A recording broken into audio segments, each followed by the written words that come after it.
Welcome back, and thank you so much for joining us right here at Split Screen D&D, the place where we are attacking all things Dungeons and Dragons from both sides of the screen. Oh, look at those attacks.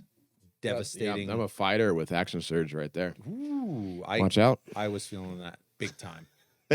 My name is Tom Quinn, resident Dungeon Master here at Modern Myth. And I'm Josh Winans, resident player character here at Modern Myth. All right, and I think we've got a spicy one this time. I'm a little scared because you mentioned it, and I don't know anything about what we're about to talk about. So we'll see. We're about to get into it. Today we are talking about kind of OSR, the old school revival, or I guess kind of in terms of systems. Okay. We're talking about old school essentials. Okay. We're talking versus editions, right? 5th edition. Yeah, but I think I'm going to rapidly distill that more into ideology than into specific editions. So not rule sets so much. Not rule sets so much. Okay. I mean, I do think that there are fundamental differences in the rule sets that will have a bearing on this conversation. Okay. But the main reason I got to thinking about this is because there's something of a tiff going on in, I think, the D&D community, a rift that has opened up between old school enthusiasts and what I would call let's just say team old school revival, which I actually think is seeing its own sort of resurgence. It's a revival that I think there's a lot of people who are going back to the roots of D&D. Cool. Maybe found the game via 5th edition, found the game via a very kind of modern or contemporary utilization of the 5th edition rule set, and have found themselves wanting to know, like, what was this game? Yeah. You know, oh, that's great. Getting to learn your roots. Absolutely. Nothing wrong with that. And I think then you have kind of the modern resurgence. And I would say that this has kind of been ushered in more by actual play culture. So that would be, your bigwigs, but there are many actual play podcasts and videos and I think one. It's as of June. You better you be on. You better do it. We know it. We know if you were here. And hey God, you'll break my heart. Don't do it. Don't do it. My heart is so fragile. His heart is. He's got a condition where it's basically like more fragile than really fragile glass. Basically, and it will shatter. A small break will just. So my life's in your hands. Lacerate his interior, and he just. You know what? Don't worry about me. It's fine. He'll be fine. I'll be good. He'll be fine. No, but so old school versus new school. And I guess it's fair to say that I kind of grew up in the old school world. To clarify, you were 3.5 growing up, right? AD&D. So that's 2nd edition. Kind of just to put numbers in things. Yeah, okay.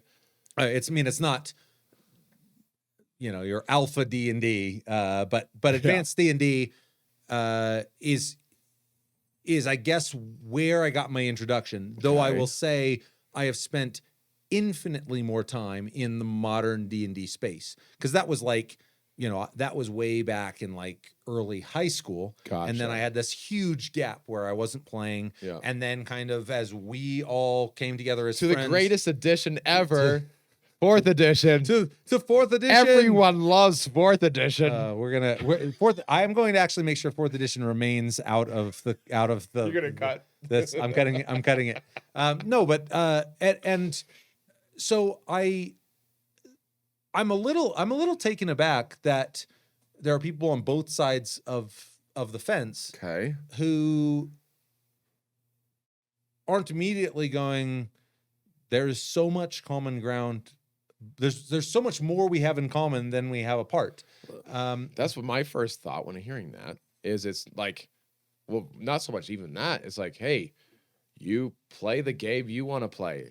It's like, hey, we're playing PlayStation or whatever, and you're playing Elden Rings. Oh no, I want to play the new Event Horizon or whatever. Whatever. You play the game you want to play. Who cares what other people are doing? Yeah, I don't know. Well, I think that's something we've really hammered home on is whatever edition you're playing, and I will. Have fun. I've got a few caveats for this whole conversation. First one is we are absolutely a new school table.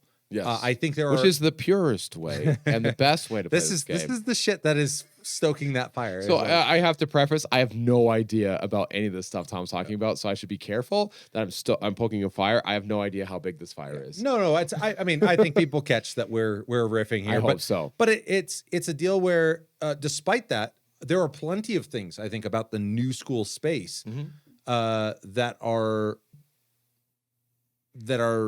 lost to aspects of the old school game. That I mean, there are absolutely things that new school tables should be looking at in old school games, and going, that's cool. Why aren't we doing that at our table?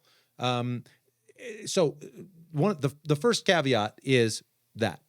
Okay. I think fundamentally we're speaking from a new school space. All right. So yeah, we are in that camp. Yeah. Yeah. The second being, I actually don't think it matters all that much which edition, even which RPG you're playing. So many people are homebrewing so many things in so many ways. We're 5e. We're not really 5e. We're Yeah. all over the place. Yeah. And so before we start going down that rabbit hole, I think that those are some important distinctions. I'm going to start by laying out, and I know that this is going to kind of be, I'm pitching this to you. Okay, cool. I would postulate, put down in the comments, and this is an episode. Yeah, if we don't I want see- some community yeah. engagement for this one. If we don't see some comments on this, tell me where I'm wrong about this. Again, Everything. I've been away from everything as usual. Fucking DMs, I tell you. But certainly it's been a long time since I've run a really old school game. So if some things have changed, if some things I'm misrepresenting here, let me know in the comments. Absolutely. But I would say if I was breaking down the fundamental differences between old school D&D, and I think this is actually going to catch you off guard. I think you're going to be surprised with this. Yeah, I'm Fundamental glad you're doing differences this though, because I want to hear between old school and new school Okay. is new school D&D. Yeah. Double check that. New school D&D Yeah. is a more by design combat centric. I know that's it's and I'll tell you why. Here's combat centric version of the game than old school D&D was. And there's one fundamental reason. Yeah, you got to that. defend that. You got to defend I know that's going to sound a little backwards, because in new school D&D, the way your character progresses is by killing monsters and gaining XP. Old school D&D, the way your character progresses is you earn XP based on the amount of gold you retrieve from the dungeon. So you can fight 0 monsters and gain all of the XP in that dungeon if you plan that situation out. So old school D&D is a fundamentally exploration-driven experience. Oh, that's interesting, because we hey, have you checked out our episodes on the pillars? Because yeah, you'll learn a little bit more. Well, and those episodes are really interesting because those are clearly kind of from a 5e. Yeah, and in those we freely admit that exploration is kind of where that's not our strongest ability. And I think exploration is, if you're looking at the weight of those two systems, the old school versus the new school, especially this resurgent new school, has really taken social and combat and gone. Yes, and we have left exploration, which we both agree that that's something that we should probably work on. Yeah, well, it's a perfect example of where new school D&D can take a page out of old school D&D's book. Well, and I do want to, you said that it's all XP based, which is all XP based is on combat, but we don't do that. We're milestones. Yes, but fundamentally, if you read the rule book, the way in which new school D&D plays out is characters kill monsters, they earn XP, they get stronger. Old school, and so incumbent upon that system is that characters are fighting monsters to gain XP. There's so much cool stuff, because isn't it where you also have to spend gold to get magic items too? For Second edition, the old school. Oh, well, I mean, the same goes for new school. I mean, if you're going to buy a magic item, Oh, I got. But you have to make the choice in the old school. Do I upgrade my character no, no, through? no, no, no. You get the XP. It's not like you Okay. spend that gold to upgrade your Oh, character. okay. I thought you had to buy character No, no, levels no. basically. But so here's the deal: is because combat was so much more difficult, there was a disincentive to engage in combat in old school D&D. The drive in old school D&D was, how can we get that treasure whilst incurring the least amount of casualties? Because fights oftentimes were deadly. I mean, getting in a fight, another great example of this Yeah. is pull up old school artwork for Dungeons and Dragons Okay. and watch how terrified and fleeing the party is. They are victims in the campaign of old school D&D. That's This interesting. harps on, you talked about one of the things you love about Dungeons and Dragons Yeah. is feeling powerful. Yes. That is the antithesis Oh. of old school D&D. And the tone that results is more tense. Yeah. I would say something closer to a thriller, maybe That's even more pushing survival. into horror. Yeah, absolutely, Yeah. absolutely. And so it's a very different experience. Yeah, I mean, despite yeah, the fact that 100%. we're saying, hey, make your games whatever you want them to be, Yes. at its core, knowing combat, Mhm. every combat, is potentially the death of your character. That's powerful. That completely changes the way you think about Yeah. combat. And admittedly, that is not the prescription for 5th edition Oh, and goodness, kind of no. new school D&D. No. Combat is something to, in some cases, even revel in. You but show it's an off in a way. Exactly. It's an opportunity. So but a great exercise is go back and pull up some old I'll check school that out. I'll check artwork. that out. And it's so relevant to the different tones of those. The best analogy that I've got my hands on, I was just thinking about this because I was thinking about this topic. A really solid analogy, as far as I'm concerned, for old school versus new school, Yeah. is the Aliens franchise. Ooh. Alien, the movie Alien, is Yes, old school D&D. Oh, All of the characters, one alien. are victims to a Yes. single Right. devastating predator, and the tone of that film is borderline a horror film. Yes. Jump to Aliens, and now we're Fantastic in new school fucking movie. D&D. Both of them, I mean, Both they- of them are fantastic. It yes. is rare that you have two films in the same franchise. so different. So but different. still so good. And here's the thing. I love Aliens. Yes. I love the Space Marines. I love how badass they are. I love Corporal Hicks. I love Game it. over, man. It's game over. But that is not to say that there are not some things about the original Alien Right. that you have to, the cafeteria scene when we are introduced to the alien. When he's brushing through the chest. The not chest the, versus not the- the there- aliens. Think about aliens. this. That is the tone that every step taken in old school D&D should carry is holy crap. What if I'm next? What if he's next? What's around the corner? So it's a very, very different world to live in. So that's kind of, I'm Let's floating explore that this, out though. there. Let's explore that a little bit. Because again, we are definitely in the what do we call it? What's the term? New resurgence? I don't know. What, Yeah, I would say kind of the new school New resurgence. school. Let's call it new school. D&D. Let's go new school and old school. Yeah. Though I will, like I said, I will say that I think there's plenty wrong with many, if not all systems, rules as written. Oh yeah, that's Every system. which is so great about tabletop. Yeah. It's that you can change anything you want. In order to feel powerful, you have to know you're weak, right? You know what I'm saying? well, I think for that power to be meaningful, you have That's what to, I think. Yeah. So in that case, you can eat. I don't see why you can't have an encounter, an interesting dungeon where that is happening, where you are stripped of all your magic equipment, you're stripped of everything, and you have to escape. That is fucking cool. Yeah. And that actually ties in really well to one of my thoughts and feelings as a DM at what I'll call a 5e table. And I think that we certainly exist more in that side of the Venn Yeah, diagram. absolutely. No, 4E all the way, baby. Oh, Jesus. There's another cut.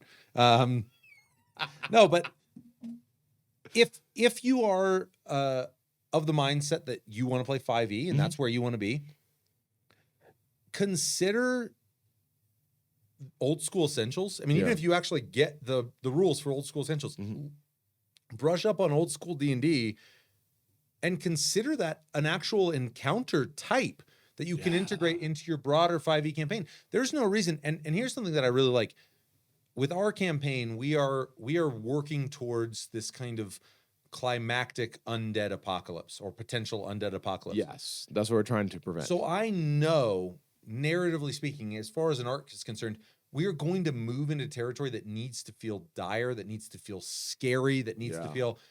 It's- What better place to implement, to kind of give a 5e party a little old school essentials shakedown than to say, this is the circumstance you find yourselves in, and you're now kind of living in that old school That's cool. space. Yeah, I see And- nothing wrong with that. And I think that definitionally, just the tone, I would actually say Okay. the tone of the two games are what divides them most. Well, here's my question to you. I see nothing wrong with this, but there's evidently a fight happening. What's the 5e saying? Like, hey, no, we don't need to. What? Why not? Well, I think what has defined not just 5e, but specifically kind of this resurgent New school. social heavy, Yeah. let's say even acting heavy 5e. Sure. God, but acting horror. Oh my. Anyway, sorry. Yeah. I Well, interrupted. and in the discussion of where each system can borrow things, there's something there too. Okay. Absolutely. Yeah. But I think fundamentally, if every time you go out to complete a task, Mhm. your character's gone. I mean, like I would say, old school, not uncommon to survive a few sessions if you make bad decisions, because it's not. 5e is a canvas on which stories are intended to be told. Rules Right. is written. Yeah, you're trying to create the hero, the character. You're making. Was it you? I love the expression. You're making novels in real time. Yes, and I really think 5e accommodates that very well. Very well. Old school essentials goes, I don't care how much time you have spent, or more appropriately, old school. And this, I don't want to hone in too much on old school essentials specifically. That's fine. Just old school. The ideology behind old school is, I don't care how much you love your character. I don't It's care how gonna much die. time you've spent on your character. You just made a bad decision, You're gonna die. and that's it. But I don't know. It's It's a matter of leeway, and it's a matter of scaling. I mean, it's literally a deal where you go, there's monsters in that next room, and the most important question for the rest of the session is, do we engage them? Like, how do we get around them? Like, because engaging them is not cool. We fight them, we long rest, we're patched up. right. I mean, we're talking about some old school rules where a long rest, you gained a hit point, one hit point. Oof. That's it. You know, Oof. so Oof. and you can also look. I mean, there's all sorts of stuff that kind of incline towards combat. I mean, the list of spells that do combat-oriented spells on the new school side is massive. I mean, so many old school wizard spells were utility Like based. grace. Yeah, I mean, and this is where I actually think the old school guys really get things right. Yeah. One of the big arguments on the old school side is that new school D&D is a character-based game. Old school D&D is a player-based game. And I think that they are... That's a great way to put no, it. Yeah. No question, that's correct. And a lot of that has to do with the fact that so much by way of what you did in the game Mm-hmm. really just relied on what could you come up with. Not oh, I'm stupid, so I can't think of nothing. That's your character. That's your character sheet telling you. But you don't pay attention to that because otherwise you'll die. As an old Old school, yeah. did not rely on the same breadth of checks. If you had a plan and you put it into use, It doesn't matter what your intelligence score it has is. a lot less. Let's say, like, it doesn't hang its hat the same way on skill checks, it demands that you as a player are engaged Yeah. and thinking creatively about the situations you're in. And here's the thing. I think I do everything in my power to allow that to take place at art. Like, this is one of the places where I absolutely align. Mhm. I do not think because you have a really low score, I might still ask for a roll Right. from you, but it's another part of the reason that I use the advantage disadvantage system as aggressively as I do. Yeah. Is if you come up with a phenomenal idea and you're an idiot, you're an idiot. I'm an idiot.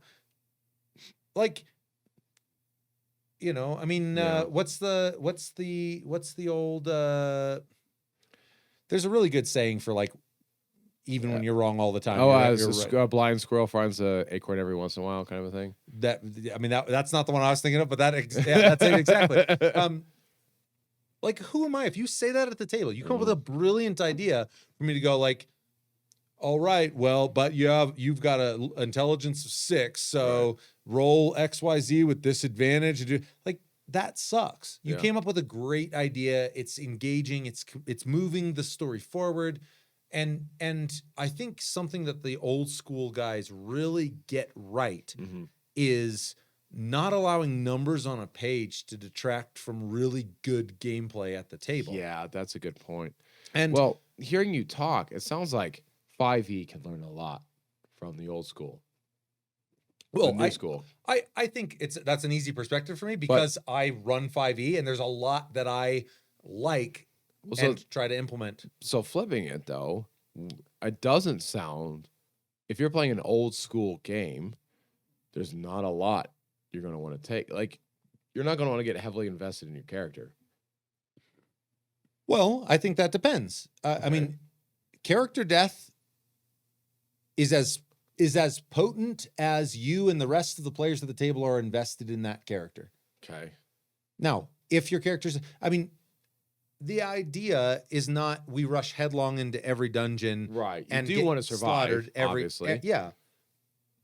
And I think that, so the big thing is, one of the big pushbacks, and I think that the old school space has dug their heels in, because I think that, I certainly think, and I think I know why you don't see a lot of telecast streamed old school campaigns.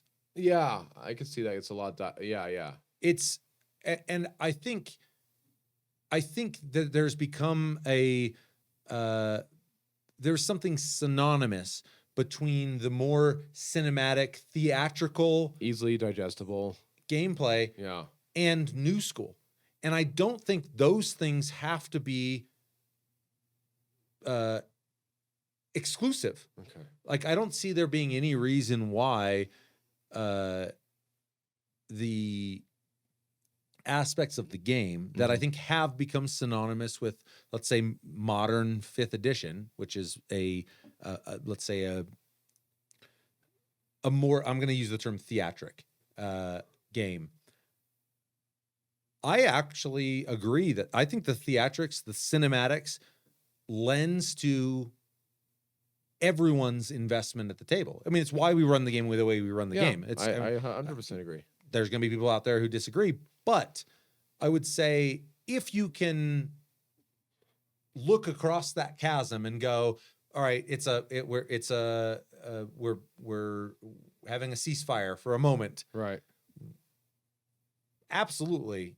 No doubt 5e has a lot it can borrow from old school to enhance the stories that you're telling at your 5th edition tables. And you get to know your, like, hey, why not do, like, we're talking to do encounter that is in that vein.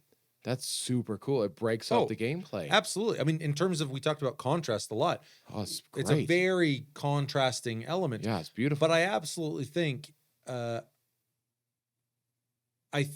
there are people out there who are running old school campaigns, and I think just the distaste for new school style gaming has just been like, that's not for me, which is fine. And all I would say is, I would argue don't throw out the baby with the bathwater. Much as us going like, that's old D&D. Why would we want to do old D&D? Yeah. You know, because there's awesome things in old D&D. There are awesome things in new school D&D. Yeah. You know, yeah, that's why it's so popular. But yeah. As has been. Now, take from each side what you will, but I would say one of the it's not a hard and fast thing that they could graft into their games, but I really do think that like I said, that theatrical element that has kind of sprouted out of this resurgent D&D is not something to just scoff at as, oh, that's new school kids playing Dungeons and Dragons. Oh, heck no. It's I can say from running an array of campaigns that it has been an absolute net positive in the investment in our games. Yeah. And so you know, don't write it off just because it happens to be tacked onto a bunch of other stuff you don't like about the newer style Well, that's games. the beauty of being able to run your own game. You get to cherry pick.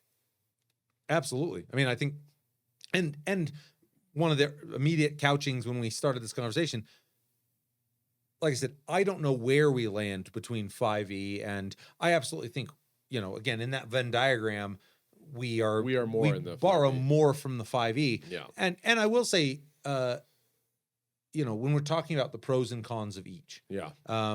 Certainly, you know, you want to talk about there is some relationship between, just as with life, like if we were immortal, how much value would this life have? Right. Like, yeah.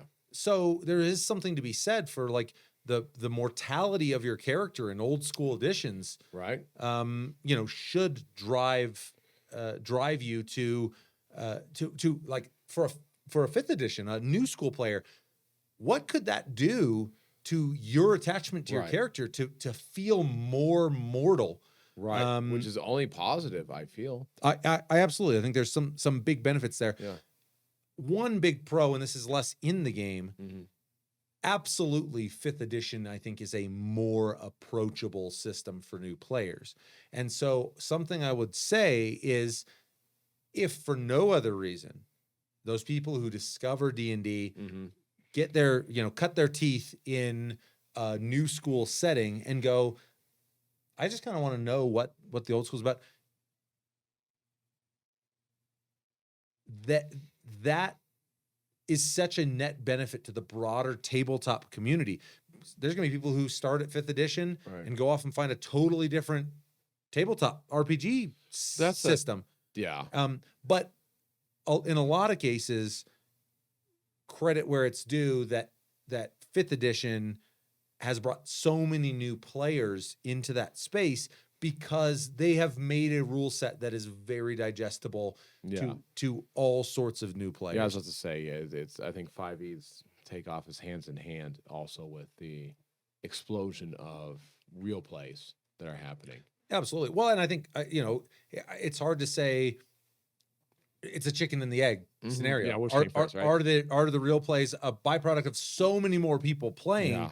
Or are so many more people playing because they got tapped on the shoulder by one of the larger well, I'll real say plays? For us, it was the real plays. Like, we were playing 4E, and I remember you're like, hey guys, like, I know you guys were raised on 4E, and this is what you know, but there's this other system out there that I like a lot more. It was hard for us to, like, say, hey, we're not going to play 4E anymore. Yeah. Because that's what I not grew up with. That's what I played, and that was what I was comfortable with. But then I saw the real It was play. So easy for me to not play 4E anymore. for me, it wasn't, because I got really into the system. And I had characters built out. I was like, oh, I'll never see my Tarj cold mastery. I had this fucking sweet setup, dude. That would have been fucking amazing. That's something, like, one thing I really liked about the older editions, and I don't know if this is getting off topic. If it is, we can divert. Talking about editions, let's do it. One thing I really liked about the older editions is you really got to feel unique. I feel like in these newer editions, you don't so much. I am an ancient paladin. That's pretty much, I'm like every other ancient paladin on every other table to a large degree. I think in the older editions, you were able to be a lot more unique. Well, I think that uniqueness was stressed by the fact that you had a skill set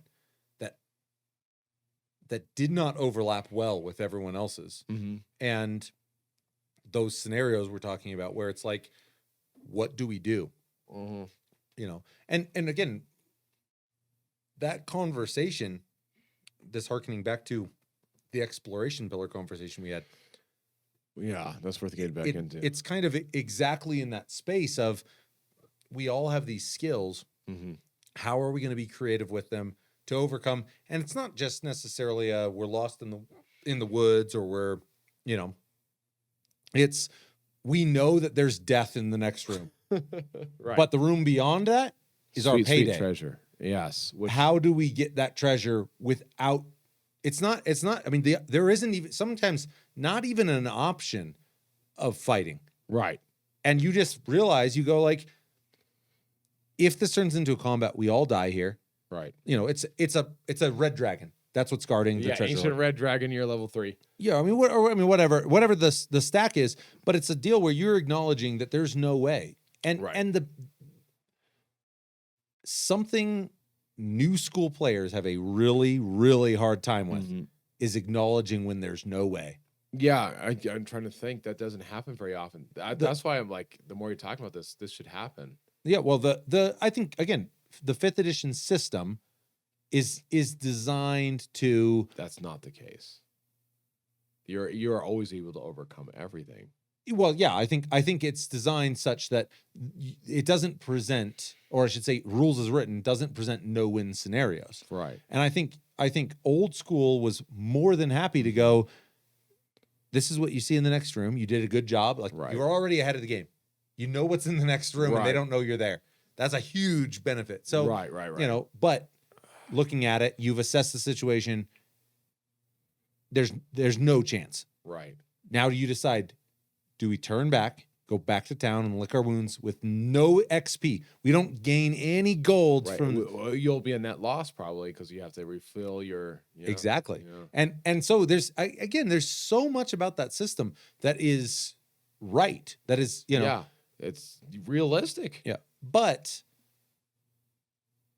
if you're sitting down at the table to tell stories, and the character you're trying to tell a story about is likely going to be dead in, you know, and I will say, I think the onus was entirely on the players. There's this weird space, like TPK space in new editions, where I think it's kind of like, can't believe the DM killed us.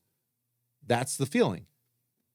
The feeling old school D&D was, we fucked up. Gotcha. And that's an important difference. It's a huge difference. And I think it's because you knew going into every session that if we don't play our cards right, there isn't another session for this character. There isn't another session for, and 5th edition, again, I think it's an arguable weakness of the modern system. Yeah. So, but it's a balancing act. Yeah. You know, in between finding situations that make that meaningful because there's enough weight there. And you know, in situations where, and opportunities to still have meaningful character arcs play out, you know, without being clubbed. What's that? I'm trying to remember that. This is a fantastic book, in World War I, where you first start with, like, I think an English guy, and then you go to a German guy, and then you go around as one person dies, you then go and learn the story of the next person. I'd love it. If you know it, put it in the comments. I know you'll remember it. And it's ridiculously famous book, and I'm embarrassed I don't remember it. But it's like All Quiet on the Western Front, kind of. I think that might be what it is. All Quiet on the Western Front. But yeah, it's a fantastic that kind of idea could be implemented. So what I don't know why there's so much. It sounds like it's a heated thing, which I don't understand. So I feel if you were to bring in some more old school as since we're a more 5e based player, it would be nice.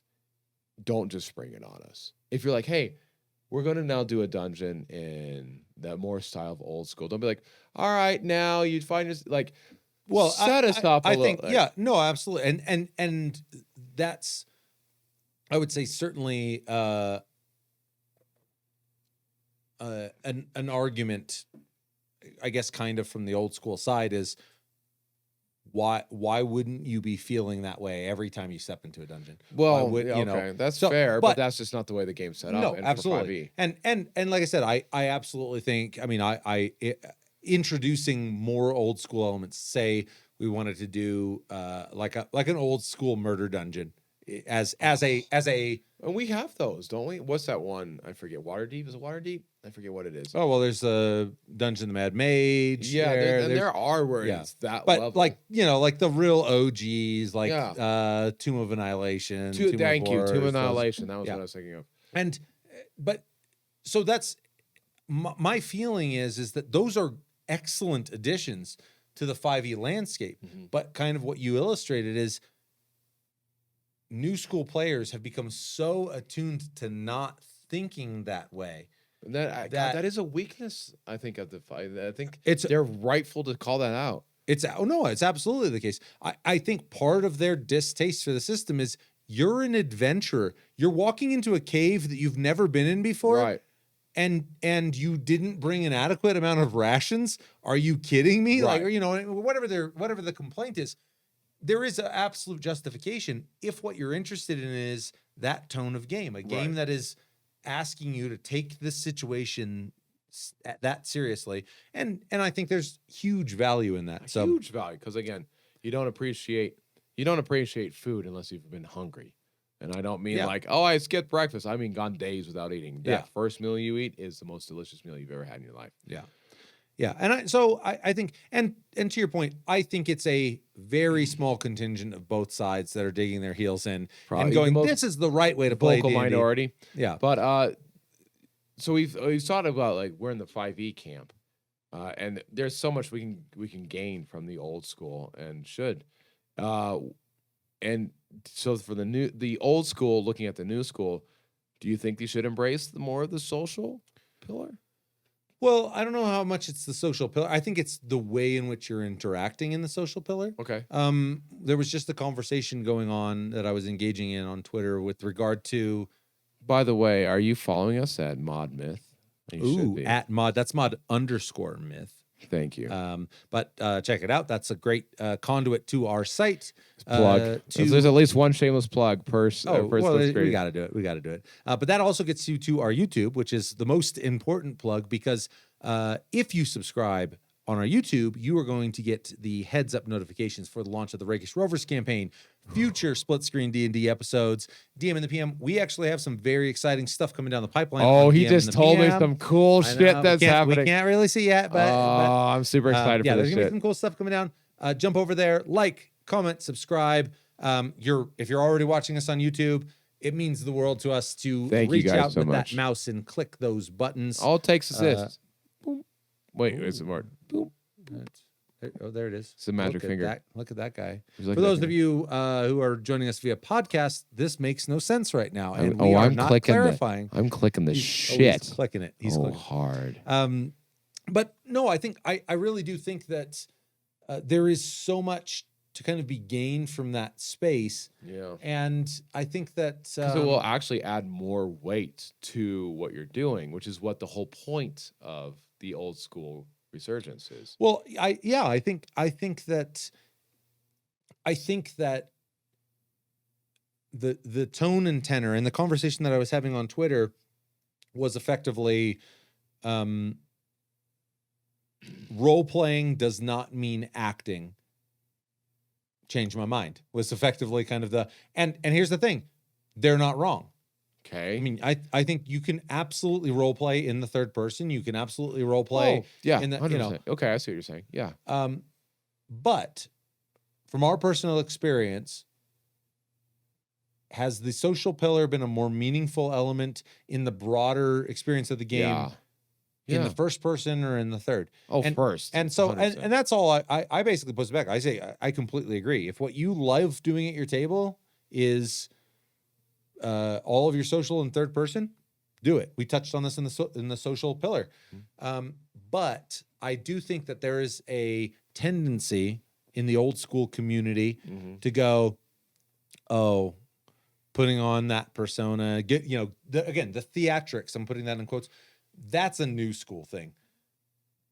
You're doing yourself a disservice. You can, God, I don't close yourself off to things. And that's also not to say that as much as there are things about old school that we're bringing into our game, there are tons of tables out there. I guarantee that are running old school games that are also pumping out the theatrics, that are putting on full personas, that are Find what you like and go with it. Yeah. But don't close yourself off because you think that something is, and I think that's the crux of it. Yeah. I mean, if you told me right now you can only ever watch Alien or Aliens again, which is it going to be?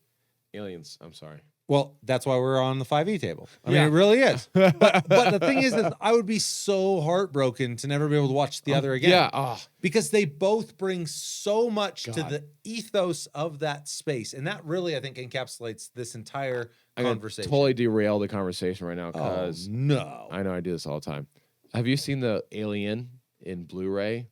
Their set design is amazing. Oh, yeah. Well, I also think that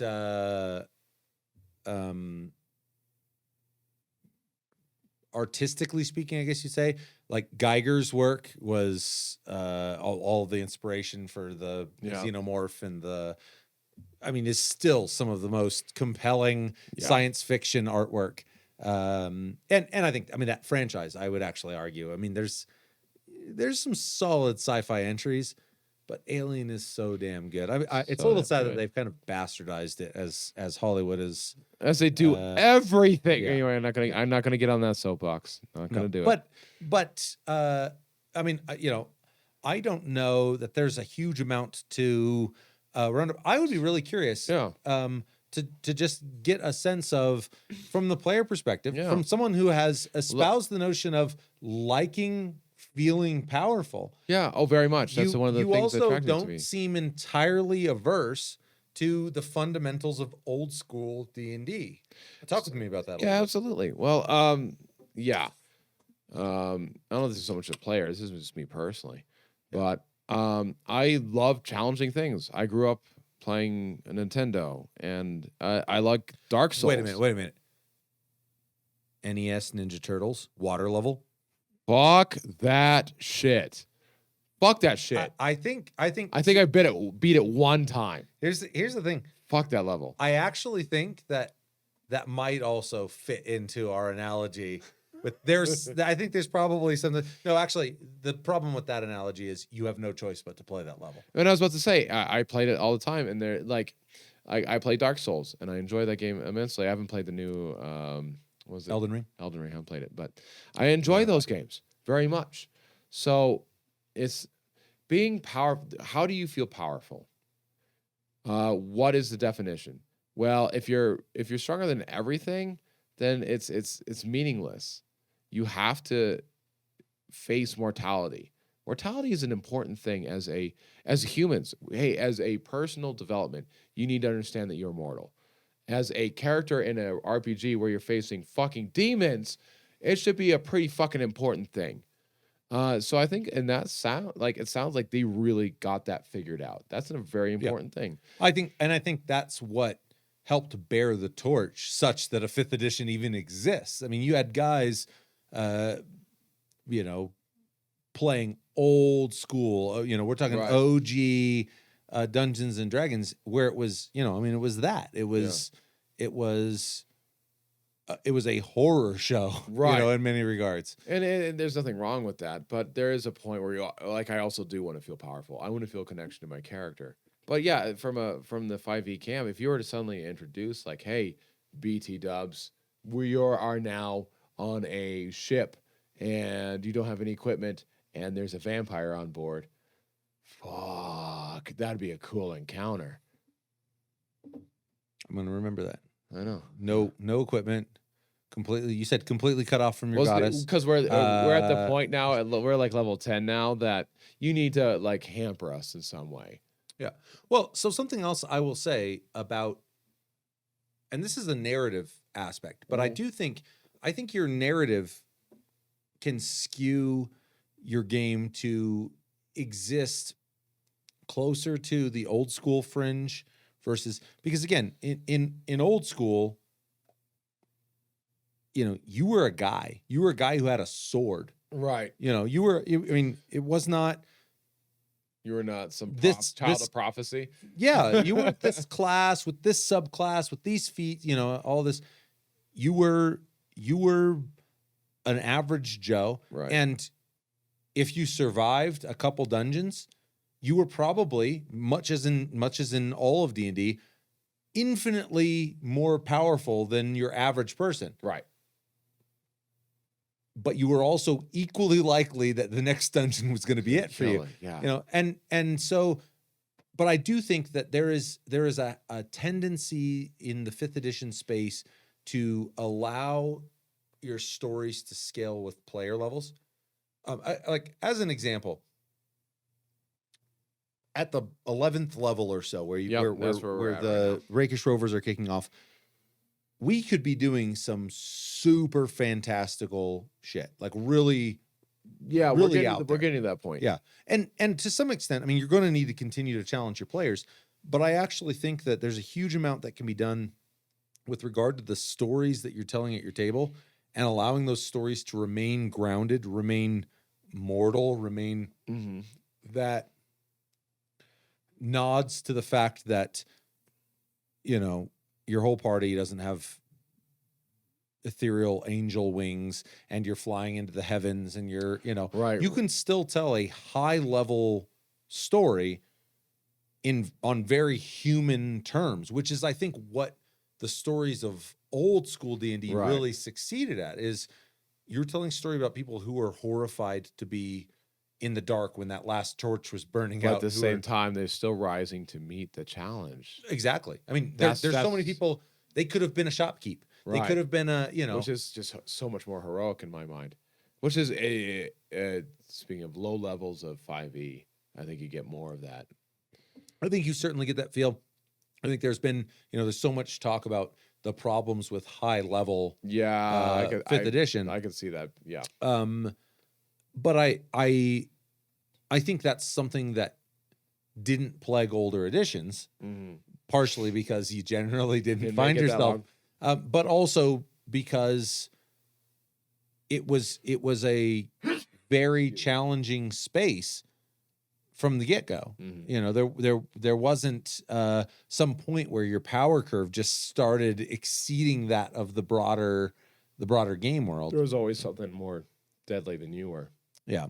So, I mean, I don't think there's no real verdict on this. No. I would say the throw out from a DM standpoint is, and this goes both directions, the idea that there's nothing to take from the other system, and more broadly, you could say this about other TTRPG systems, anything, books, movies, anything. Steal. Yeah, and there are so many awesome content creators out there who are creating supplemental materials. Hey, reworks. Check out possible DM and the PM might have some big stuff coming out. By the way, we may have a little something, third plug, I think, on this episode. Something coming your way. That's the DM summary of this is those 9 of you who keep digging your heels in and pointing your fingers about how lame the other versions are. I'm going with pipe down a little bit and do yourself a favor. Look at that other system. So many people I don't even think have looked at the other system. Look at the other system and find one thing in that system that's going to improve your game on the other side of the fence. And I promise you, it won't be the only thing that you're going to find in that system. That's a really good point. But guaranteed, you're going to find it on both sides. From the player side, give me an idea. I know you said that Aliens over Alien, if you had to choose, right. And like I said, I really do think that's the illuminating factor. Is there are some subset of people out there who it's Alien or nothing, and there's nothing wrong with knowing what you like. You should know what you like. Absolutely. But to close yourself off to every other idea just because I like Alien, I'm never going to watch Aliens. You're denying yourself of enjoying something. Yeah, it might not be your thing, but you could get a lot out of it. So I don't understand the closing yourself off completely idea. You can always steal from things, and I don't mean to use steal, but be just be inspired in some way. It's so easy to do, and it expands beyond just old school and 5e. It's everything. Yeah. I mean, it's hey, are you inspired by Ukraine fighting back against Russia? Boom. Throw that in your campaign. You know, it's just Yeah, I don't think there's any limits to what you can draw so from. yeah, why is it just does it make you feel special? Why? I just don't get it. Yeah. And I'm not connected, so I haven't been reading posts. If I'm pissing people off right now, I mean nothing against you. Hey, play the game you want to play. But from what I'm hearing, it just why not just listen to the other side a little bit? Turn him into a human effigy in the comments section. Or, Jesus. no, I mean, my name is Frank Smith, by the way. Frank Smith. My social security number is. I completely agree. I don't see why anyone is getting hung up in either camp. And plus, who cares? Some table halfway across the country or even next door is doing something different than you, but you're having a great time. Who cares what they're doing? Yeah, I don't know. I'm with both. I think both systems have their merits. Both systems have their pitfalls. I think that you grab what you can from either. Make the game that you want to play at your tables. Yes. Beyond. Yeah, and if you get a popularity, then people will release material for it. That's the beauty of it's capitalism at this point. The people, the will of the people. Who else but capitalism? But no, I think I think that we can pretty much close this one on the basis of what I would love to hear in the comments. This is. Ooh, strangely well, it's not off topic, but it also alien is. Or aliens. That's exactly it. Alien or aliens. I want to hear it, motherfucker. Alien or aliens, and then give me a why. And actually, I would love to actually see what the correlation is. Alien or aliens, and then follow that up with old school or new school D&D. Ooh. See, I'm really curious to find out. Is my analogy? Is this a? You should float this out on Twitter. I'm putting it out on Twitter. Yeah, this is great. It's going. It's so perfect because it is a perfect analogy. Thank you. When I was thinking about it, I went, "This is the analogy." I can't think of anything. Yeah, especially because it's the same series, same world. It's yeah.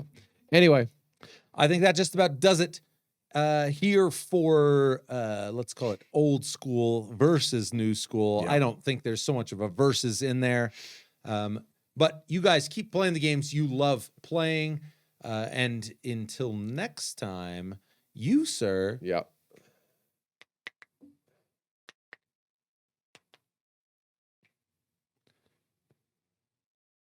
You, sir, are a space marine, a highly trained. Okay. Highly effective killer of xenomorphs, if you believed that they actually existed. Because let's face it, this thing's a fucking goose chase. Well, but when you're facing it's game over, man. You've seen them.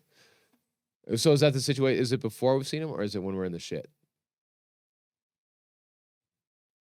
You need to give these people a grand "the world is yours," but unfortunately, they just cut the power. Oh, Jesus. We're going to get through this, okay? Remember your training. We're fucking Space Marines, right? You can hear the last rounds of the auto turrets cycle. Things go silent outside of the barricade. Fuck it. Put your last bag in. The world is yours. Fuck these bitches.